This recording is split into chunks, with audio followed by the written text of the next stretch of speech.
భగవంతుడిని తిట్టేవాడే పోనీ వాడేం చేసుకుంటా నాకెందుకు, నాకు డబ్బులు వస్తున్నాయి అనుకునే స్వార్థపరులు మన హిందూ ధర్మంలో ఉన్నంత వరకు ఎప్పుడు కూడా హిందూ ధర్మం ఏకం కాదు.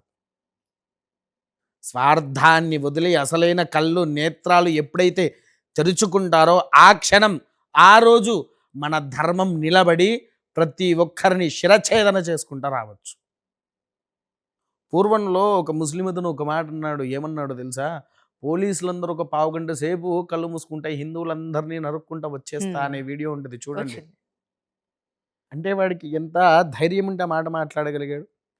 హిందువులను ఎవరినేమన్నా వాళ్ళు స్వార్థపరుల్లా, వారిని ఏం చేసినా ఎవరు పట్టించుకోరు. అంతవరకు ఎందుకు తల్లి, మాది వరంగల్ కదా, మా వరంగల్లో ఒక సాయిబాబా దేవాలయంలో ఉండేటువంటి అర్చకుణ్ణి అదే ముస్లిమ్స్ నడి రోడ్డు మీద కొట్టి చంపినా వెళ్ళిన వాళ్ళేడు. ఎందుకు చంపారో తెలుసా? కేవలం గుళ్ళో మైక్ సౌండ్ పెట్టినందుకే.